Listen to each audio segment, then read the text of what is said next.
Hello my dear passionate NEET aspirants, welcome back to Magnet Brains IIT JEE NEET. मैं हूं doctor Ritika Bhardwaj, आपकी biology mentor. लेकिन आज के सेशन में मैं आपको बायोलॉजी नहीं पढ़ाने वाली हूं। आज मैं लेकर आई हूं आपके लिए एक बहुत इंपॉर्टेंट टॉपिक। जैसा कि आप यहां पर देख पा रहे हैं, आज का हमारा टॉपिक है most effective way to study NCERT. This is a special session for all the aspiring NEET students. जितने भी ऐसे स्टूडेंट्स हैं जो नीट को क्वालिफाई करना चाहते हैं, आज का ये सेशन आपके लिए है बहुत इंपॉर्टेंट। आज मैं आपको बताने वाली हूं कि एनसीईआरटी को इफेक्टिवली पढ़ना क्या होता है, किस तरीके से पढ़ना चाहिए।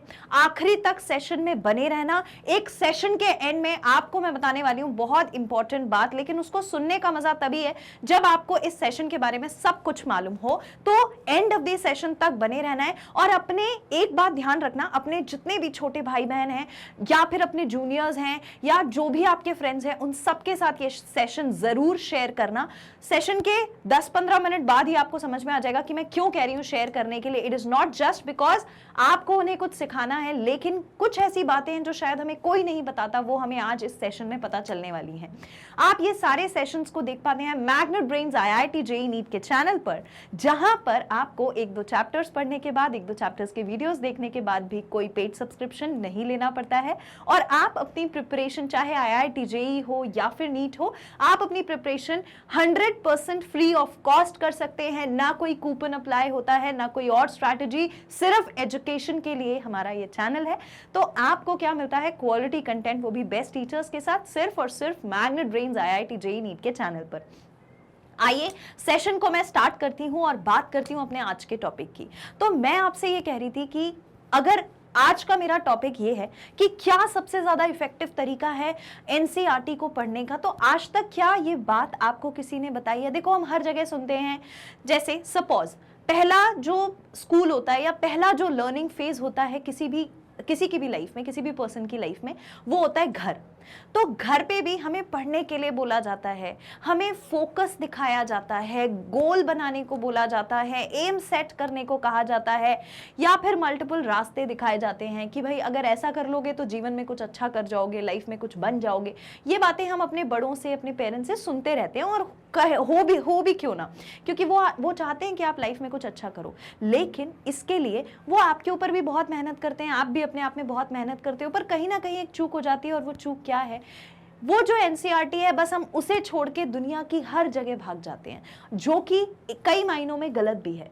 ठीक है, तो अगर हम एनसीईआरटी की बात करें तो चाहे आपके स्कूल के एग्जाम्स हो, जैसे 11th-12th के एग्जाम्स हो, मैं तो कहती हूँ कि प्राइमरी स्कूल में भी, प्राइमरी में भी क्या मतलब, जो आपका मिडिल स्कूल होता है, 10th में भी बहुत इंपॉर्टेंट होती है एनसीईआरटी। हर एक सब्जेक्ट की इंपॉर्टेंट होती है, ऐसा नहीं है कि सिर्फ 11th के लिए ही है या फिर सिर्फ 12th के लिए ही है। So it is very important in all the exams. और कॉम्पिटिटिव एग्जाम में तो भाई बात ही अलग है एनसीईआरटी की, हर चीज एनसीईआरटी रिलेटेड है। तो हमें घर में सिखाया गया कि कुछ बनो, लेकिन कैसे बनो। हमें स्कूल में बोला गया पढ़ो, अच्छे मार्क्स लाओ, लेकिन कैसे लाओ।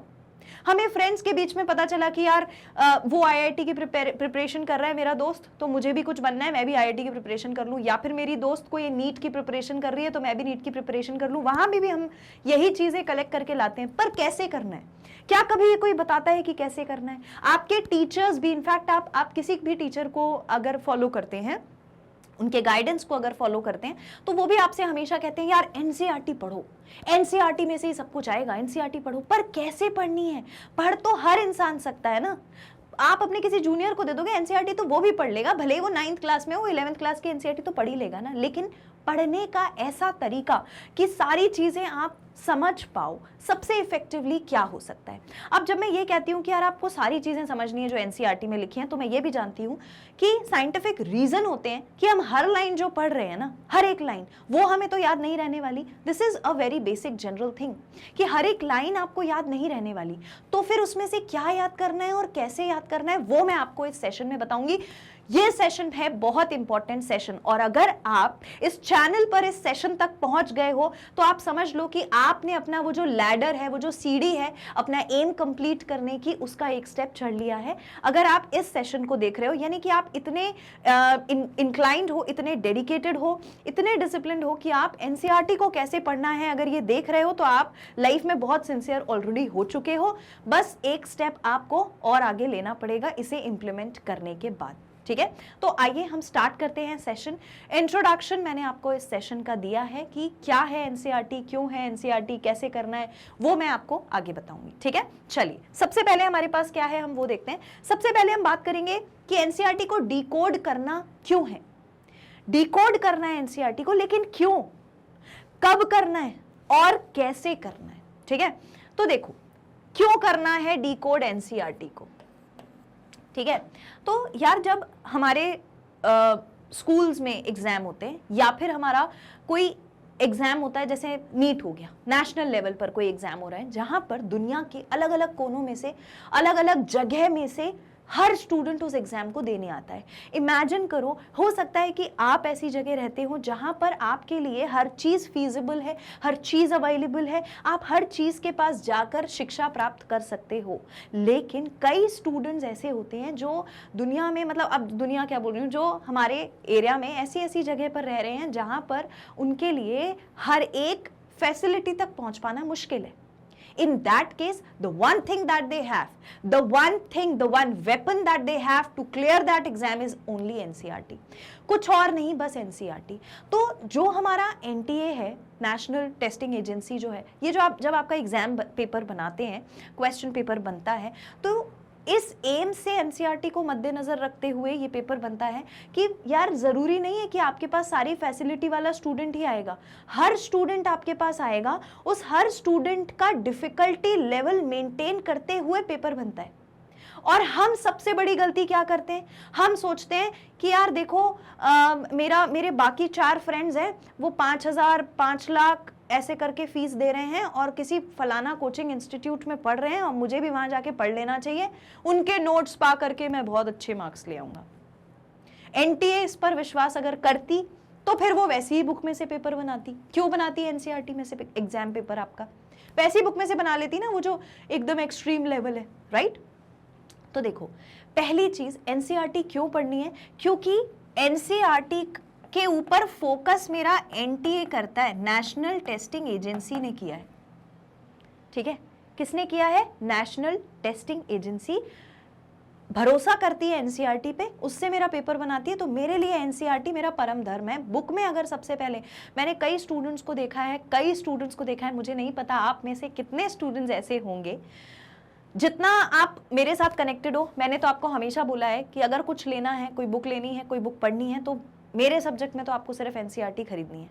ठीक है, पर फिर भी मैंने देखा है कुछ स्टूडेंट्स को कि आपसे पहले से भी मैं देख रही हूँ कि स्टूडेंट्स क्या करते हैं कि फलाना बुक खरीद लेते हैं, 2-3 जो ज़्यादा नाम सुने रहते हैं ना, जो थोड़ी फेमस रहती है, थोड़ा स्टाइल मारना पड़ता है, क्लास में लोगों को थोड़ा सा लगना चाहिए कि भाई पढ़ रहे हैं, घर वालों को भी लगना चाहिए मोटी मोटी बुक पढ़ रहे हैं, थोड़ा वो रेफरेंस सॉर्ट चले जाते हैं।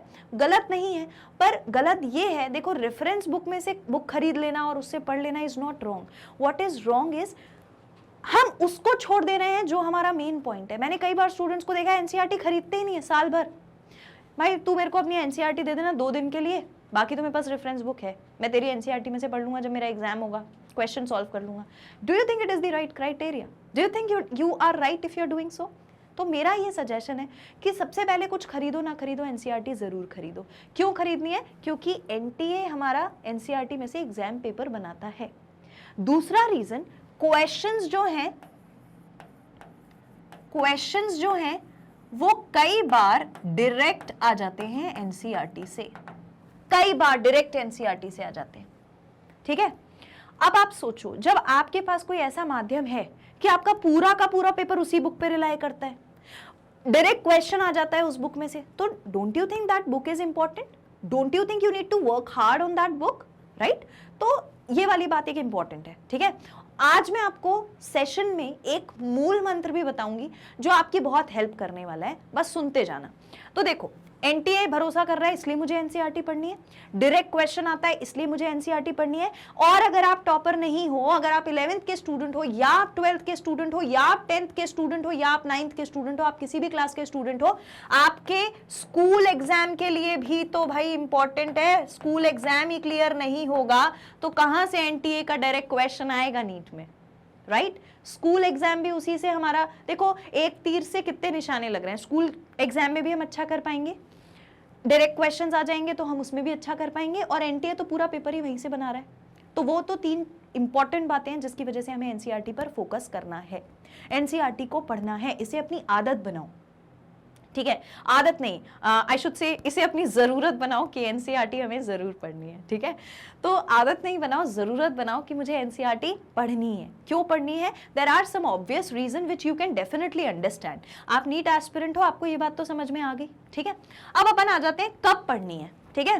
कब पढ़नी है मैडम, कब पढ़े हम एनसीईआरटी? अब हमारे को स्कूल भी जाना है, फिर आपका सेशन भी देखना है, फिर आपने हमें एक सेशन दिया था how to make notes in biology, हमें उस मेंटालिटी से नोट्स भी बनाने हैं और हमें डीपीपी भी सॉल्व करनी है। तो फिर हम एनसीईआरटी पढ़ें कब? एनसीईआरटी पढ़ने के लिए वो टाइम निकालो जो आपका रिफ्रेशिंग टाइम हो। मैं देखो ये नहीं कहती कि लेके एनसीईआरटी बैठ जाओ और रटना शुरू कर दो, रटना नहीं है, रटा हुआ ज्ञान कभी भी दिमाग में नहीं रहता। ये साइंस है कि आप कोई चीज रटोगे तो वो कम समय तक के लिए याद रहेगी, लेकिन अगर कोई चीज आपने समझ ली है तो वो ज्यादा समय तक याद रहेगी। अब आप मुझे बताओ कि आप बायो के स्टूडेंट अगर हो और आपको बायोलॉजी बहुत अच्छी लग रही है, बहुत अच्छे से समझ में भी आती है, आपको पता है उसका आधा रीजन ये है कि आप बायोलॉजी में चीजों को ज्यादा अच्छे से समझ पाते हो, रिलेट कर पाते हो लाइफ से। और जब आप किसी चीज को लाइफ से रिलेट करके इमेजिन कर लेते हो तो वो एक्सप्लेनेशन हमेशा के लिए आपके दिमाग में सेट हो जाता है, इसलिए आपको बायोलॉजी ज्यादा याद रहता है। तो अब हमें ये एनसीईआरटी कब पढ़नी है के बारे में अगर हम बात करें तो एनसीईआरटी हमें अपने रिफ्रेशिंग टाइम में पढ़नी है।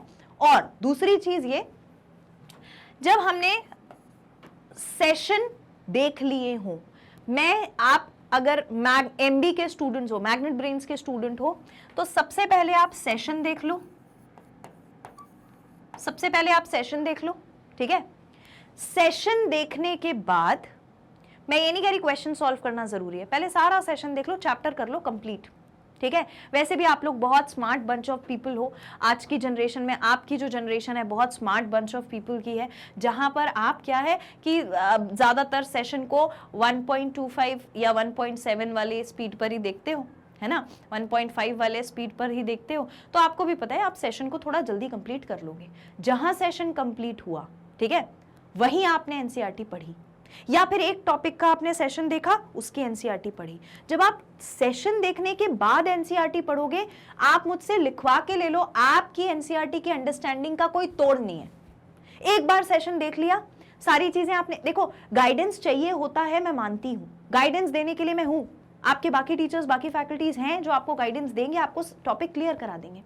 एक बार टॉपिक क्लियर कर लो, उसके बाद एनसीईआरटी पढ़ो। मैं ऐसा क्यों बोलती हूं? क्योंकि कहीं कहीं एनसीईआरटी बड़ी ट्विस्टेड है, बड़ी ही इंटेलेक्ट एनसीईआरटी है हमारी।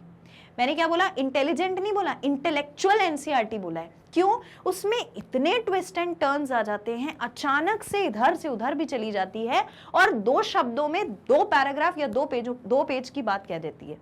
तो अगर कोई ऐसी बुक है तो हमें उसके लिए पहले से क्या हमने दिमाग में बिठा लिया? पूरा कंसेप्ट। अब हम एनसीईआरटी पढ़ेंगे तो हमें एनसीईआरटी की लाइन याद रहेगी, क्योंकि मेन तो वही है कि हमें एनसीईआरटी की लाइन याद रहे। और फिर जब क्वेश्चन सॉल्व करोगे तो याद आ जाएगा, हाँ एनसीईआरटी में इस लाइन में ये लिखा था, यहीं से क्वेश्चन पूछा है। इस बार प्रीवियस पेपर जो हुआ है नीट का, बहुत रीसेंट पेपर मैं बोल रही हूँ, बहुत क्वेश्चन एनसीईआरटी की डायरेक्ट चीजों में से, डायरेक्ट लाइन में से, समरी में से, डायग्राम में से पूछे गए। That is why you need to study NCERT. तो सेशन तो मैंने बता दिया, सेशन देखो, एनसीईआरटी पढ़ो, सेशन देखो, एनसीईआरटी पढ़ो और साथ में फिर लगाओ अपनी डीपीपी, फिर लगाओ क्वेश्चन, बहुत अच्छे से बनेंगे। दूसरी चीज, समय की अगर हम बात करें, ये तो मैंने आपको बताया कि किस सीक्वेंस में पढ़ना है। अगर हम समय की बात करें कि मैडम मैं कैसे समय निकालूं, तो मैं अभी आपसे यही कह रही थी कि बहुत सारी चीजें मुझे भी पता है आपके पास करने के लिए हैं, और यकीन मानो इस प्रेशर से जब निकलोगे ना, ये जो प्रेशर आप अभी झेल रहे हो, समझती हूं मैं कि बहुत सारी चीजें आपको घेरे रखती होंगी, कि स्कूल है, घर में भी घर वालों को थोड़ा टाइम चाहिए, थोड़ा दोस्तों को भी टाइम चाहिए। ऐसा लगने लगता है एक पॉइंट पे पढ़ते पढ़ते कि यार मैं यही करते रह जाऊं, मेरे सब दोस्त मजे कर रहे हैं, मैं तो ये कर नहीं पा रहा हूं। तो वो भी एक कहीं पीयर प्रेशर आ जाता है, और कभी कभी हमारे साथ ऑपोजिट जेंडर का अट्रैक्शन भी हो जाता है, दैट इज वेरी नॉर्मल, कोई दिक्कत नहीं है, कोई गलत बात नहीं है, नॉर्मल है, सबके साथ होता है। बट इन सब चीजों में मेरा एम, मेरा गोल खोना नहीं चाहिए, राइट? वो नहीं खोना चाहिए। तो उसमें मैं टाइम कैसे निकालूं? इसीलिए मैं आपको कह रही हूं, आप जितना अपने आप को अच्छी एक्टिविटीज में इंडल्ज रखोगे, तो मैं ये नहीं कहती कि बाकी एक्टिविटीज बुरी हैं, पर लेकिन बाकी एक्टिविटीज अभी आपको परेशान नहीं करेंगी। तो आपका जो रिफ्रेशिंग टाइम होता है, जैसे आप इवनिंग के समय कर सकते हैं, जब कभी आपका पढ़ने का मन नहीं कर रहा, ऐसे एनसीईआरटी पढ़ने का मन नहीं कर रहा, मैं ये नहीं कह रही, बस रीड कर लो, जैसे कोई नॉवल रीड करता है ऐसे रीड कर लो। सोने से पहले आधा घंटा पहले अपने लिए निकालो, एनसीईआरटी रीड कर लो, आदत डालो डेली रीड करने की। तो देखो इसका ना एक और एडवांटेज है, इसका मैं एडवांटेज बताऊं। एडवांटेज ये है कि एडवांटेज ये है, ध्यान से सुनना, ये बहुत इंपॉर्टेंट एडवांटेज है और ये वही फंडा है जो मैंने अप्लाई किया है और मैं तो आपको ये आपके नीट प्रिपरेशन में बता रही हूं, मैंने अपने कॉलेज में भी किया है। अगर आपको किसी चीज में सक्सेसफुल होना है और किसी सब्जेक्ट को स्ट्रॉन्ग करना है, सक्सेसफुल होना है, सब्जेक्ट को स्ट्रॉन्ग करना है। देखो सब्जेक्ट पढ़ तो हर कोई लेता है, हर कोई बायोलॉजी का स्टूडेंट हो सकता है, पर किसकी इतनी पकड़ है बायोलॉजी पे कि कहीं से भी आप उसको घुमाने तोड़ने मोड़ने की कोशिश करो, कहीं से भी निकाल के वो बंदा उसको प्रूफ कर देगा कि मैंने ये चीज पढ़ी है, मुझे मालूम है, मैं श्योर हूं, ऐसा ही होता है। ठीक है, तो एडवांटेज ये है कि आपने पहले सेशन देखा तो आपने फर्स्ट अंडरस्टैंडिंग क्रिएट करी, आपकी फर्स्ट अंडरस्टैंडिंग क्रिएट हो गई। सही है, फर्स्ट अंडरस्टैंडिंग आपकी क्रिएट हो गई। ठीक है, उसके बाद आपने करी एनसीईआरटी रीड, एनसीईआरटी को रीड किया। ठीक है, तो अब आपकी सेकेंड अंडरस्टैंडिंग क्रिएट हो गई, सेकेंड अंडरस्टैंडिंग क्रिएट हो गई। ठीक है, अब आप क्या करोगे, क्वेश्चन सॉल्व करोगे। क्वेश्चंस क्यों लिखूं, मैं लिख देती हूं, आप डीपीपी सॉल्व करोगे और जब आप डीपीपी सॉल्व करोगे तो क्या होगा, समझ गए, थर्ड टाइम अंडरस्टैंडिंग क्रिएट होगी। अब आप इस बात को ध्यान दो, इस बात को ध्यान दो, डेली बेसिस पर आपका एक टॉपिक के लिए एटलीस्ट, एक टॉपिक के लिए एटलीस्ट 3 टाइम्स रिवीजन हो जाएगा। अब आप अगर मुझसे ये कहोगे कि मैम 3 सब्जेक्ट हैं, कैसे करेंगे, तो देखो भाई, सेशन तो देख ही रहे हो, डीपीपी तो सॉल्व कर ही रहे हो, अगर आपको सेशन समझ में आ जाएगा ना, यकीन मानो एनसीईआरटी पढ़ने में यूं टाइम नहीं लगेगा। आप कभी देखना, मैं आपके लिए एनसीईआरटी हाईलाइट सेशन जो लाती हूँ वो कितनी जल्दी खत्म हो जाता है। क्यों? क्योंकि आप पूरा प्रीवियस अंडरस्टैंड कर चुके होते हो।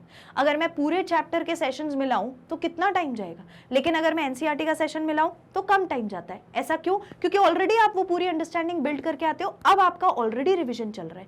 डीपीपी सॉल्व करना तो वैसे भी जरूरी था, क्वेश्चन सॉल्व करना तो आप वैसे भी करते ही हो, तो फिर वो भी तो रिवाइज हो रहा है। Now you are revising one topic for 3 times. इसके बाद एक बार आपका रिवीजन कब होगा, जब आखिरी रिवीजन हम करेंगे, है ना, एग्जाम से पहले एक वो रिवीजन होता है। तो आप जब इतनी बार रिवाइज कर लोगे तो डेफिनेटली आपको नॉर्मल से ज्यादा याद रहेगा। ठीक है, तो कब पढ़ना है, जिस भी समय आपको लगता है कि आपका माइंड रिफ्रेश है उस समय पढ़ लो, कोई लिमिट नहीं है। कुछ स्टूडेंट्स हैं सुबह अच्छा लग रहा है, कुछ स्टूडेंट्स हैं रात में अच्छा लग रहा है, कुछ स्टूडेंट्स हैं दिन में मुझे नींद नहीं आती। जैसे अगर आप मुझे बोलोगे ना कि दिन में सो जाओ, मुझे दिन में नींद नहीं आ सकती, मेरे अंदर वो लगा रहता है कि इसके बाद ये करना है, ये करना है, ये करना है, इतना सारा काम है, दिन में सो कैसे सकते हैं, है ना। तो कुछ लोग ऐसे होते हैं कि टेंशन के मारे हमने मैडम सुबह पढ़ा है 4 घंटे, रात को भी हम पढ़ने वाले हैं, दिन में लेकिन थोड़ा रेस्ट ले रहे हैं क्योंकि माइंड रिफ्रेश होना जरूरी है। ठीक है, तो माइंड रिफ्रेश करने के लिए हम अगर रेस्ट ले रहे हैं तो उस टाइम पर आप थोड़ा सा 1-2 पेज 3 पेज पढ़ सकते हो, जितना टॉपिक आपने पढ़ा है। पर ऐसा मत करना कि पूरी उठा के बैठ गए और मगअप करने लगे हुए हैं। मैंने किसी को ऐसा कहते हुए भी देखा कि 100 बार एनसीईआरटी पढ़ लो तो नीट निकल जाएगा, लेकिन ऐसा बिल्कुल नहीं होगा, ऐसा बिल्कुल नहीं होगा। 9th स्टैंडर्ड के बच्चे को एनसीईआरटी दे दो, बोलो सारा काम छोड़ो, सिर्फ एनसीईआरटी को 100 बार रीड कर लो तो निकल जाएगा क्या? No, it needs proper understanding of the topic, it needs proper understanding of the topic, trust me, है ना। इसीलिए अपने फंडे क्लियर रखो यार। स्मार्ट तरीके से काम करना अलग होता है और बस काम करते चले जाना अलग होता है। तो आपको स्मार्टली वर्क करना है, इफेक्टिवली वर्क करना है, इफेक्टिवली पढ़ना है। ठीक है, आगे चलो। अब ये मैम होगा कैसे, तो ये तो मैंने बता दिया। अब मैम ये होगा कैसे, कैसे करें, तो कैसे में आ जाएगा, how is it going to happen, कैसे करेंगे। तो इसके लिए मैं आपको बहुत आसान सी टिप्स बताऊंगी जिसमें आपका टाइम और मेहनत कम ही लगेगी और आप ज्यादा गेन करोगे। तो मैं आगे इस सेशन में आपके लिए टिप्स लेकर आई हूं, वो बताऊंगी। ठीक है, आगे मैं इस सेशन में टिप्स लेके आई हूं, टिप्स मैं आपको बताती हूं। अभी आपको ये दोनों बात समझ में आई, क्यों पढ़ना जरूरी है, कि कब पढ़ना जरूरी है। इस बात को याद रखना कि सब कहते हैं लाइफ में कुछ अच्छा कर जाओ, लेकिन कोई ये नहीं बताता कि वो लाइफ में अच्छा कैसे करना है। कोई रास्ता नहीं बताता कि यार क्या अच्छा कर लो, कोई नहीं बताएगा। अपने रास्ते इंसान को खुद फाइंड आउट करने होते हैं। जो लाइफ की सबसे मुश्किल बैटल होती है वो आपको अकेले और खुद ही लड़नी होती है। अपने दिमाग में ये आज से बिठा लो तो बाद में कभी किसी चीज को फेस करने में बिल्कुल भी तकलीफ नहीं होगी। और वही चीज हमारी पढ़ाई के साथ है, ठीक है। तो मेहनत तो करनी है, और किस ऐसे करनी है मेहनत कि वो इफेक्टिव हो, किस तरीके से करनी है कि वो इफेक्टिव तरीका हो, ठीक है। तो मैं इस सेशन में आपको बताने वाली हूँ कि जो सब कह रहे हैं ना कि कुछ बन जाओ, कुछ अच्छा कर लो, वो कैसे करना है। उसके लिए मेन की हमारी एनसीईआरटी, क्योंकि अगर हमने स्कूल में अच्छा कर लिया और हमने अपनी कॉम्पिटिटिव एग्जाम को क्लियर कर लिया तो मतलब हम अपनी लाइफ का, आप समझो, बहुत हद तक एक गोल, एक स्टैंडर्ड सेट कर चुके हैं कि भाई ये मेरी लाइफ रहेगी, यहां तक मेरा वो है, मेरी पकड़ है, या यहां तक मैं एस्टैब्लिश्ड हूं, इतनी मेरी लाइफ सेट हो जाती है अगर मेरा करियर डिसाइड हो जाता है तो, ठीक है। बाकी हाँ, डेफिनेटली ये बातें भी हैं कि अगर आपने करियर डिसाइड कर लिया और आप उसके बाद मेहनत नहीं कर रहे हो तो फिर कोई मतलब नहीं है। देखो, मेहनत तो लगती है अगर लाइफ में कुछ अच्छा करना चाहते हो, वरना तो जी तो सभी रहे हैं। एक जानवर भी जीने वाला है, उसमें और हम में फिर क्या अंतर रह जाएगा, राइट। खाना भैया, खाना और सोना ये तो सभी कर रहे हैं, पर हम में कुछ तो अलग है। उस कुछ अलग का यूटिलाइज करो। कि अगर आपने किसी एक इंसान की लाइफ भी एनलाइटन कर दी अपनी मेहनत, अपने परिश्रम से, तो बहुत बड़ा इंपैक्ट होता है। आपको देख के अगर कोई सीख जाए तो बहुत बड़ा इंपैक्ट होता है आपको। जब हम बोलते हैं ना, देखो अलग अलग माइंडसेट के लोग होते हैं। जब मैं आपसे कहती हूँ यार सेशन को डेफिनेटली शेयर करना, मैंने अभी भी आपसे कहा था अपने छोटे भाई बहनों के साथ जरूर शेयर करना। वो मैंने इसलिए कहा था कि हर इंसान कह रहा है ना कुछ अच्छा करो, कुछ ये करो, वो करो, लाइफ में बन जाओ, बड़े आदमी बन जाओगे, अच्छी मेहनत करोगे, अच्छा कोई ऑफिसर बन जाओगे, कोई पोस्ट मिल जाएगी, अच्छी लाइफ होगी, लोग बहुत ये करेंगे वो करेंगे, पर कोई ये नहीं बता रहा ना कि कैसे करेंगे। आप किसी का माध्यम बनो किसी को ये बताने का कि कैसे करना है।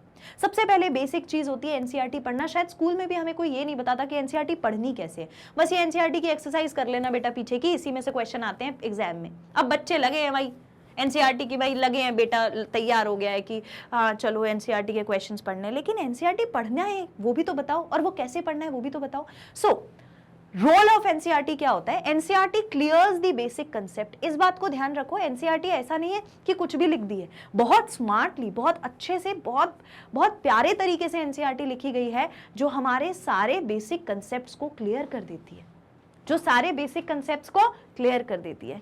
आप देखो, जब आप उसमें एक्टिविटी, हम ध्यान नहीं देते इस बात पे, आप मुझे खुद बता देना आप में से कितने स्टूडेंट्स ने इस बात पर ध्यान दिया है कि एनसीईआरटी में वो जो एक्टिविटी ब्लू या पिंक कलर के बॉक्सेस में दी रहती है, क्या हमने वो एक्टिविटी पढ़ी है? किसी ने बताओ ऑनेस्टली पढ़ी है? जब तक टीचर ने ये ना बोला हो स्कूल में कि ये एक्टिविटी कल करके लाओगे, होमवर्क है, तब तक तो नहीं पढ़ी होगी, अपने मन से नहीं पढ़ी है ना। बिल्कुल भी झूठ मत बोलना। पता है मुझे कि कोई नहीं पढ़ता है अपने मन से, तो लगता है अरे टेक्स्ट बीच का पढ़ो, ये एक्टिविटी में से कुछ नहीं आने वाला। छोटे भाई बहनों को, दोस्तों को भी बताते हैं एक्टिविटी मत पढ़ के आना, उसमें से कुछ नहीं होने वाला। ऐसे नहीं करना, ठीक है। हर चीज का एक मीनिंग है। आप उसकी एक्टिविटीज देखोगे तो वो आपको बार बार 2 या 3 एक्टिविटी से ये समझा देता है कि कंसेप्ट क्या है, पर हमने कभी एक्टिविटी पे ध्यान ही नहीं दिया। एक्सपेरिमेंटल पॉइंट पे, टिप्स पे हमने ध्यान ही नहीं दिया जो एनसीईआरटी खुद बता रही थी। तो it clears the basic concept. Alright, next, extra information is given in separate boxes which is important from exam point of view. और कभी कभी जैसे आप अपने 10th 11th की एनसीईआरटी देखोगे तो वहां पर छोटे छोटे बॉक्स बने रहते हैं पेजेस में ऊपर, और वो बॉक्सेस के अंदर बहुत बड़ी इंपॉर्टेंट इन्फॉर्मेशन लिखी रहती है। वो शायद आपको एक बार पढ़ने में समझ में ना आए। मुझे, आप में से, मुझे याद नहीं है किसने मुझे भेजा था, पर मुझे ये ध्यान है कि किसी स्टूडेंट ने मुझे उस बॉक्स का इमेज भेजा था कि मैम ये मेरा डाउट है, ये मुझे समझ में नहीं आ रहा। बिल्कुल स्मार्ट तरीका है वो। अगर आप उस टिप्स में को पढ़ लो ना तो कई सारी चीजें आपका 2-3 क्वेश्चन के वैसे ही हल निकल आएंगे, वैसे ही सोल्यूशन निकाल लोगे आप 2-3 क्वेश्चन का। वो इतने स्मार्ट तरीके से वहां पर टिप्स देते हैं। तो ये सेपरेट बॉक्सेस जो है ना, ये बड़े इंपॉर्टेंट होते हैं। सेपरेट बॉक्सेस बने, ये बहुत इंपॉर्टेंट होते हैं। तो एक तो रोल है एनसीईआरटी का कि वो हमारे बेसिक कंसेप्ट क्लियर कर देती है। दूसरा, वो हमें एक्स्ट्रा इन्फॉर्मेशन भी देती है apart from our text book का जो लेसन है, जो चैप्टर है, उसके अलावा भी कुछ इंपॉर्टेंट इन्फॉर्मेशन देती है। Then we have one of the biggest benefit of studying from NCERT book is that many questions in NEET are directly asked question है। तो ये भी बहुत इंपॉर्टेंट रोल है एनसीईआरटी का कि सीधा सीधा आपको खाना परस रही है एनसीईआरटी, पर आप खा नहीं रहे हो। क्यों? क्योंकि सब कह रहे हैं खाना बहुत अच्छा है, पर कोई ये नहीं बता रहा कि खाना कैसे है। राइट? तो चलिए आगे देखते हैं। रोल ऑफ एनसीईआरटी हमने समझा, अब हम स्टार्ट करते हैं अपनी टिप्स से। मैंने आपसे थोड़ी देर पहले बोला था कि मैं आपको बताऊंगी how you need to do it, उसके लिए मैं आपको बताऊंगी टिप्स। तो ये जो मैंने 3 कैटेगरी में इसे सेग्रीगेट किया है आपके एनसीईआरटी को इफेक्टिव बनाने के सेशन को, उसमें 2 चीजें मैंने आपको सिर्फ समझानी थी, 2 चीजों में सिर्फ आपको मेरी बात समझनी थी, सुननी थी। अब काम करने की बारी आती है। अब वो स्टार्ट होता है कि मैम कैसे करें, अब ये बताओ। तो चलिए सबसे पहले हम बात करेंगे पहली टिप के बारे में, ठीक है? My first tip says use highlighters to mark all the important and necessary terms, dates and example. पहले एक हाइलाइटर अपने पास रख लो, और मैं कहती हूँ हाइलाइटर नहीं भी है तो एक डिफरेंट कलर का कोई पेन ले लो, कहो तो रेड पेन ले लो, बहुत ज्यादा भी आपको शोबाजी नहीं करनी है ना? जिसे पसंद है वो वैसे कर सकता है, क्योंकि कुछ लोगों को वैसे नोट्स, वैसी बुक्स पसंद होती हैं, बड़ी फैसिनेटिंग लगती हैं। मुझे अगर कोई ऐसी बुक दिख जाए हाइलाइटर वाली, मुझे मतलब मजा आ जाता है देख के। तो अपनी अपनी चॉइस है, ऐसा जरूरी नहीं है करना, पर एक डिफरेंट कलर का पेन ले लो और उससे चीजों को हाईलाइट करने का तरीका जानो। मैंने आपको बताया है how to make notes in biology, मैंने वहां पर भी बताई थी आपको ये बात कि हाईलाइट करो इंपॉर्टेंट पॉइंट। और मैडम इंपॉर्टेंट पॉइंट क्या होते हैं? मुझे ऐसा लगता है पूरी बुक इंपॉर्टेंट है। इंपॉर्टेंट पॉइंट है इंपॉर्टेंट नेसेसरी टर्म्स, टर्म्स पर ध्यान दो, डेट्स पर ध्यान दो if there is any, examples पर ध्यान दो, और नीट के लिए एग्जाम्पल्स बहुत जरूरी हैं। और जब आप यहाँ डेट्स लिखा हुआ देखते हो तो आपको याद आया, मैं आपके लिए एक जो साइंटिस्ट वाला सेशन लाती हूँ, वहां पर मैं साइंटिस्ट के नाम, उनका काम और डेट्स भी लेके आती हूँ। वो मैं क्यों लेके आती हूँ? क्वेश्चन पूछते हैं इससे क्वेश्चन पूछते हैं। एक अपने जो भी आपकी नोट्स कॉपी है उसके फ्रंट पेज पर जहां पर आप अपना नाम लिखते हो, वहां पर आपको ये जो मेरी टिप्स हैं बस इसको लिख के रख लेना। तो आप जब नोट्स पढ़ रहे होगे, जब अकेले रीड कर रहे होगे, चाहे वो कोई भी सब्जेक्ट हो, आपको ये पॉइंट्स याद रहेंगे, ठीक है? तो सबसे पहले लिख लो टिप्स में हाइलाइटर। हाइलाइटर के सामने लिखो terms, dates and example. Yes, ये होना चाहिए आपके पास। सिर्फ सुन के भूल जाओगे 4 दिन में, 1 महीने में, लेकिन जीवन भर नोट्स बनाने हैं ना, जीवन भर आपको कॉलेज के भी नोट्स बनाने पड़ेंगे। कॉलेज में जाओगे तो वहां पर ये टिप सबसे ज्यादा काम आएगी। वहां पे एक सब्जेक्ट की 4-4 बुक्स हैं। क्या करोगे, कैसे पढ़ोगे? ऐसे पढ़ोगे। सेग्रीगेट करो, फटाफट से लिखो। टिप्स क्या है? Highlighter, terms, dates, examples. Done. अब ये समझो कि हाईलाइट करना क्यों जरूरी है।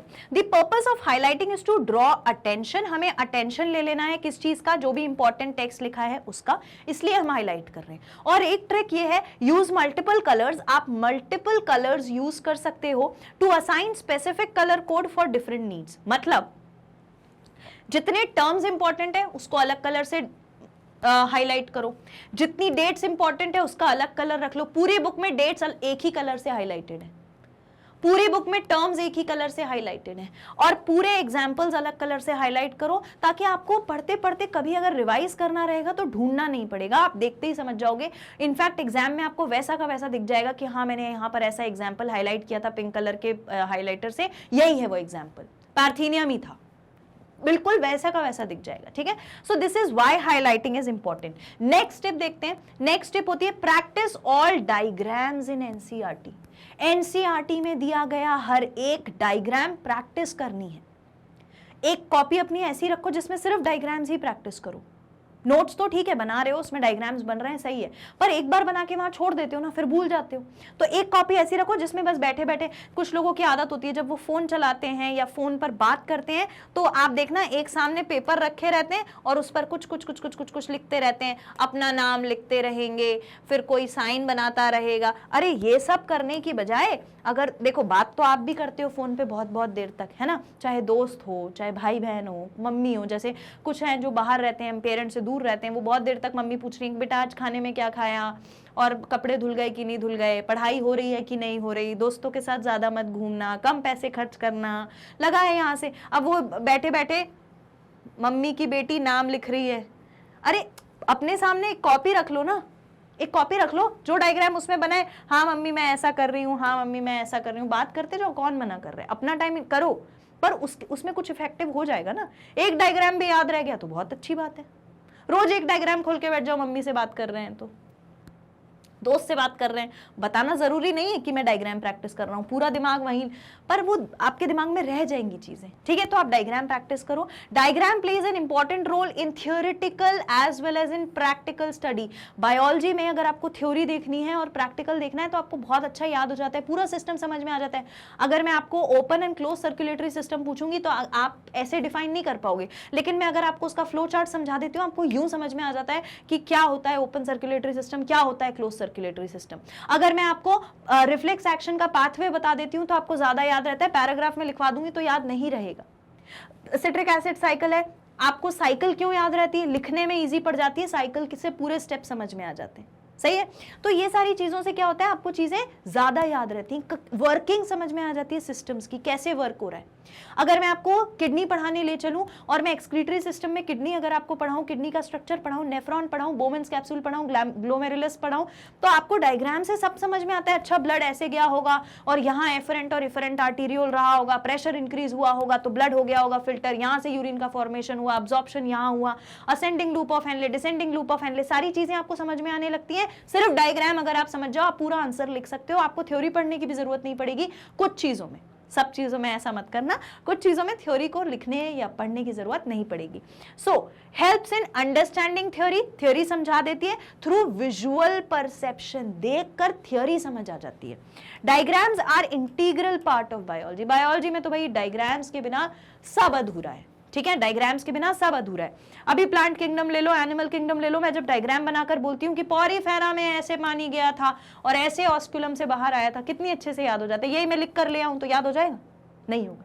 मैं प्लांट की लाइफ साइकिल पढ़ाती हूँ, एंजियोस्पर्म की लाइफ साइकिल, जिम्नोस्पर्म की लाइफ साइकिल, अगर मैं ऐसे ऐसे पॉइंट में लिख के ले आऊं, वो तो मैं लाती भी हूँ, तो आपको क्या ऐसे ही याद हो जाएगा? नहीं होगा। क्यों समझ में आता है? क्योंकि मैं आपको बना के दिखाती हूँ। माइक्रोस्पोरोजेनेसिस बना के बताया, मेल गेमिटोफाइट प्लांट में कैसे बनता है बना के दिखाया, तो आपको ज्यादा याद होता है। तो इसीलिए डायग्राम को इंपॉर्टेंस दो, उसकी प्रैक्टिस करते रहो। लेकिन कौन से डायग्राम? जो एनसीईआरटी में दिए, जितना है एनसीईआरटी में, ऐसा नहीं कि रेफरेंस बुक में कुछ ज्यादा डायग्राम दिया था इसको पढ़ लेता हूं, ये सही है। एनसीईआरटी के डायग्राम्स देखो, मैं जो आपको लाइफ साइकिल्स पढ़ाती हूं वो सब एनसीईआरटी में है, लेकिन वो वैसा नहीं लिखा है जो आपको समझ आ जाए, इसीलिए मैंने आपको वो उस फॉर्म में समझाया है, मेरा वो समझाने का तरीका है आपको। बट आपको डायग्राम कौन से प्रैक्टिस करने हैं? जो एक्सक्लूसिवली एनसीईआरटी में दिए हों, ठीक है। सेकेंड टिप देखिए, सेकेंड टिप है डोंट फॉरगेट साइंटिस्ट डेटा। और इसके लिए आप, मुझे लगता है, थोड़े फॉर्चुनेट बंच ऑफ स्टूडेंट्स हो, क्योंकि आपको तो अलग से मैं एक सेशन ही पूरा दे देती हूं जहां पर मैं चैप्टर से रिलेटेड साइंटिस्ट का पूरा डेटा डिस्कस कर देती हूं।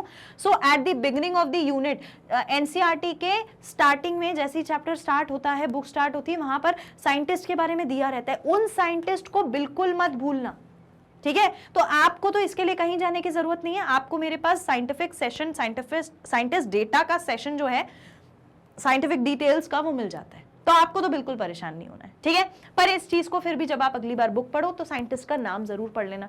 साइंटिस्ट के नाम के आगे पूरा वो दिया रहता है, उनका डिस्क्रिप्शन, वहां से भी कभी कभी पूछ लेते हैं, डिस्क्रिप्शन में से नहीं, पर साइंटिस्ट का बेसिक नॉलेज होना चाहिए, क्या काम किया था, कब किया था और नाम क्या है। भले ही काम की पूरी थ्योरी नहीं लिखनी है, but at least you should know what the topic was. Botanist थे तो भाई पता हो ना, बॉटनिस्ट थे, पता चला जूलॉजिस्ट बोलकर आ गए, फादर ऑफ जूलॉजी बोलकर आ गए, बेचारे वो थे बॉटनिस्ट। तो ऐसा काम नहीं करना, ब्लंडर्स ना हो, ठीक है। तो scientist data is also important. Next step क्या है? Don't forget to read summary at end of each chapter. Again, you are a fortunate bunch of students. Why? Because you get a separate session for each chapter where we study the NCERT summary. आपको हर chapter complete करने के बाद मैं एक session देती हूं, वहां पर मैं आपको एनसीईआरटी की summary line by line session में रीड करके पूरी समझाती हूं। तो आप फिर से एक ब्लेस्ड बंच ऑफ स्टूडेंट्स हो, मानो मेरी बात। जो 5-5, 10-10 लाख रुपए फीस भी अगर दे रहे होंगे ना, तो उनको एनसीईआरटी समरी सेशंस नहीं मिलते हैं, बस पैकेज मिल सकता है, पर नोट्स भी हैं, सेशन भी है, सारी चीजें हैं। तो आपको क्या करना है? बस फोकस बनाए रखना है और कंसिस्टेंसी बनाए रखना है। कंसिस्टेंसी को हिलने नहीं देना। जहां आपकी कंसिस्टेंसी हिली, आपका गोल, आपका एम सब पानी मिट्टी हो जाता है, ठीक है। तो इस बात को, समरी को ध्यान रखना है, समरी जरूर पढ़ना है एनसीईआरटी की। Then as and when you are solving MCQs, you will come across some extra important information. Write them in NCERT itself, in the space around the text. एक बात ध्यान रखना, जब आप डीपीपी, मैंने अब आप देखो इस चीज को वापस वहीं चलो, ये मैंने आपके लिए इसी तरीके से प्लान किया है कि वापस से आप इस चीज पर आओ। एक बार आपने सेशन पढ़ लिया, एक बार आपने एनसीईआरटी पढ़ लिया, अब आप जब डीपीपी सॉल्व करोगे तो हो सकता है कुछ टॉपिक्स, हो सकता है ऐसा कुछ टॉपिक्स मिल जाएं जो एनसीईआरटी में आपको एक्स्ट्रा इन्फॉर्मेशन ऐड करनी हो, तो एनसीईआरटी की जो बुक होती है उसके टेक्स्ट के साइड में खाली जगह होती है, उस खाली जगह में अपना इंपॉर्टेंट टेक्स्ट लिख दो, या फिर वो शॉर्ट शीट्स जो होती हैं वो चिपका दो, वो जो कार्ड्स होते हैं, और उस पे लिखकर इन्फॉर्मेशन रख दो, तो वो आपकी ज्यादा जगह भी नहीं लेगा, आप लिख भी अच्छे से पाओगे। ठीक है, तो जो भी आपको क्वेश्चन, ये बात ध्यान रखना, ये कब करना है, जब क्वेश्चन सॉल्व कर रहे हो उस समय जो इंपॉर्टेंट इन्फॉर्मेशन मिली है बस उसे लिखना है। ऐसा नहीं कि वो रेफरेंस बुक खोल के सारा उसमें अरे मैम ये भी जरूरी है, ये भी जरूरी है, ये भी नहीं। क्वेश्चन सॉल्व करते वक्त इंपॉर्टेंट है एमसीक्यू सॉल्व करते वक्त, क्योंकि यही एमसीक्यू सबसे पहला जो है हमारा डोर है, या फिर वे कहना चाहिए है, जिससे हमें नीट में बहुत हेल्प मिलती है, अंडरस्टैंडिंग होती है, प्रैक्टिस होती है। ठीक है, तो ये बात ध्यान रखना कि एनसीईआरटी में जो स्पेस दी हुई है उसमें एक्स्ट्रा इंफॉर्मेशन जरूर लिख के रखना। ठीक है, so here were the tips, आपको कैसे पढ़ना है एनसीईआरटी, क्या करना है, और किस तरीके से आप इसे कर सकते हो, करना क्यों जरूरी है, इस सेशन को सबके साथ शेयर करना। और आखिरी में एक इंपॉर्टेंट बात, एक इंपॉर्टेंट मैसेज है मेरा आप सभी एस्पिरेंट्स के लिए, आपका वो जो एम है, जो गोल है, उसे पूरा करने के लिए एक मेरे पास मैसेज है, and it says study like there is no tomorrow, because if you keep putting off your studies for tomorrow you will probably be too late. जब भी पढ़ रहे हो तो ऐसे पढ़ो जैसे कल होगा ही नहीं, और शायद कल ही मेरा एग्जाम है ना, जिंदगी ना मिलेगी दोबारा पे, नहीं जाना है, पर ऐसे पढ़ना है कि कल ही मेरा एग्जाम है। उस सोच से अगर पढ़ोगे और स्टडीज को, चीजों को कल पर अगर नहीं टालोगे तो यू विल प्रोबेबली, अगर नहीं टालोगे तो आप बहुत कुछ अच्छा कर जाओगे, और अगर टालोगे तो आप बहुत पीछे होते चले जाओगे। यार मैं इसको आखिरी में पढ़ लूंगा, यार मैं ये एनसीईआरटी की रीडिंग तो बस एक बार करूंगा आखिरी में एग्जाम से पहले, या फिर अभी कोई जरूरत नहीं है समरी पढ़ने की, अभी बीच का टेक्स्ट पढ़ लिया, चलो आगे बढ़ो। समरी नहीं पढ़ सकते, टाइम नहीं है, सेशन अटेंड करो, सेशन में सुन लो। मैं कहती हूँ स्पीड थोड़ी सी आप इंक्रीज करके पढ़ लो और टाइम बचा लो अपना, पर पढ़ो जरूर। कुछ ना होने से जो है वो बहुत अच्छा है। ठीक है, तो एटलीस्ट वो करो, है ना, तो उससे क्या होगा, आपकी कोई भी चीज कल पर नहीं टाली जाएगी। आप आज की मेहनत अगर आज करोगे, आज के हिसाब से चलोगे कि आज ही मेरी दुनिया है, जो कुछ भी है, तो आप लाइफ में वाकई में कुछ बहुत अच्छा अचीव कर लोगे, जो भी आप करना चाहते हो। और अगर आप चीजों को कल पर टालते जाओगे, हाँ यार देखो, मैं अगर बताऊं, ऐसा नहीं है कि मैं लाइफ में चीजों को टालती नहीं हूँ, ऑनेस्टली बताऊं तो मैं भी टालती हूँ शायद, लेकिन मैं कौन से वाले टास्क टालती हूँ जिनसे शायद मेरी लाइफ आज इफेक्ट नहीं होगी। अगर मैं आज सेशन ना बनाऊं तो उससे आपको इफेक्ट आएगा कि नहीं आएगा, तो मेरे लिए वो मेरा फॉरमोस्ट प्रायोरिटी है कि आपको, मुझे चीजों को उतनी ही एनर्जी, उतनी ही एफिशिएंसी से आप तक पहुंचाना है उस सेशन को। लेकिन अगर मान लो कि मैंने अपना कोई पर्टिकुलर काम नहीं किया, जैसे मान लो अगर मैंने अपने शूज क्लीन नहीं किए, तो कोई इसमें मेरी लाइफ में या मेरी वजह से किसी की लाइफ में प्रॉब्लम नहीं आएगी, पर मैंने सेशन नहीं दिया तो आपकी लाइफ में प्रॉब्लम आ जाएगी। अपने काम को प्रायोरिटाइज करो at this point of time where you are standing. आपके लिए सिर्फ जरूरी है पढ़ना, सिर्फ जरूरी है पढ़ना, बाकी सब चीजें यकीन मानो बाद में भी हो जाएंगी और बहुत अच्छे तरीके से, बहुत बेहतर तरीके से हो पाएंगी। लाइफ में एक बार 11th पढ़नी है, एक बार 12th पढ़नी है, एक बार नीट का एग्जाम देकर क्वालिफाई करना है फॉर द यूजी, तो क्या हम एक बार नहीं कर सकते? सिर्फ एक बार करना है यार। अगर कभी लगे कि यार मैं थक गया हूं, अब मेरे अंदर, मैंने अभी कल परसों ही खुशी का टेक्स्ट देखा था, खुशी ने मैसेज किया हुआ था, यार मेरी ना वो कंसिस्टेंसी नहीं रह पा रही है, मैं उतना अच्छा नहीं पढ़ पा रही हूँ, मुझे हमेशा नींद आती रहती है। खुशी मैं आपसे कहना चाहती हूँ, या खुशी जैसे हर एक स्टूडेंट से मैं ये कहना चाहती हूँ कि आप एक बहुत डेडिकेटेड स्टूडेंट हो, मैं जानती हूँ, अपने ऊपर भरोसा करो, और ये जो मौका है ये वापस नहीं आएगा। सोने के लिए पूरी लाइफ पड़ी है यार। दोबारा ये 11th, दोबारा ये नीट, दोबारा ये 12th, या अगर आपने ड्रॉप लिया है तो दोबारा ये साल नहीं आने वाला है।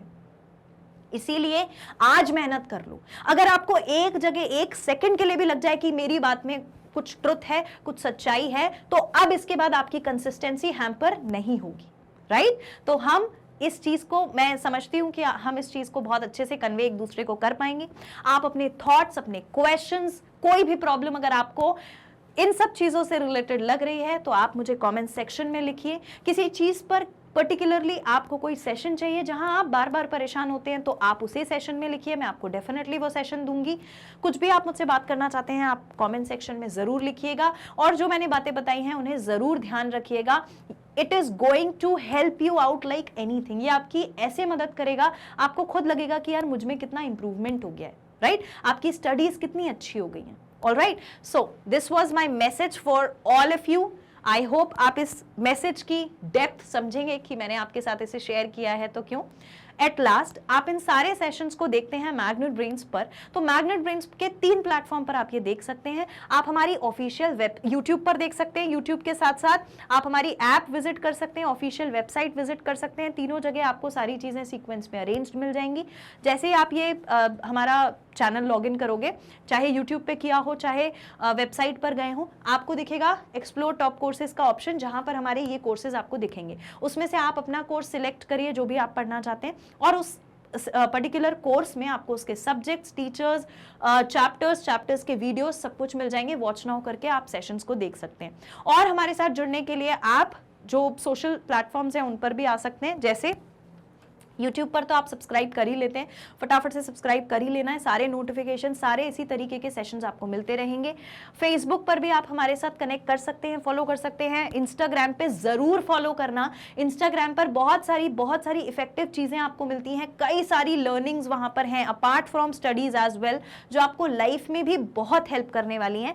और आप हमें ट्विटर पर या फिर टेलीग्राम पर भी फॉलो कर सकते हैं, हमारे साथ जुड़ सकते हैं। और मैग्नेट ब्रेन्स की हमेशा से एक बहुत अच्छी बात रही है, उसे मैं कैसे भूल सकती हूं, that you don't need to buy anything. आपको कुछ खरीदने की जरूरत नहीं है, कोई कूपन अप्लाई करने की जरूरत नहीं है, ना किसी के नाम पर किसी के कूपन पर आपको कोई % का ऑफ मिलेगा। सब कुछ है अवेलेबल 100% फ्री ऑफ कॉस्ट। ठीक है, तो ये बात मेरी याद रखना। जब मैं ये बात कहती हूं ना, तो मैं सेशन में कहने वाली थी आपसे, फिर मैं शायद स्किप कर गई। जब मैं आपसे ये कहती हूं ना, तो एनसीईआरटी चाहती है कि आप एनसीईआरटी पढ़कर पास हो जाओ। एनसीईआरटी ये नहीं कहती है कि कोई कूपन वाले जाओ या फिर कोई बाय करो कुछ और लाख रुपया खर्च कर कर आप क्वालिफाई करो। एनसीईआरटी, हमारा एनटीए चाहता है एनसीईआरटी पढ़कर हर बच्चा, हर स्टूडेंट, हर एक एस्पिरेंट अपने सपने पूरा कर सके। और वही हमारा Magnet Brains IIT JEE NEET का चैनल भी आपसे कहता है एज ऑलवेज। तो आई होप आप मेरी बातों को अच्छे से समझ गए होंगे, और अगर आपको सब कुछ समझ आ गया है, फटाफट से पहले सब्सक्राइब कर लेना चैनल को,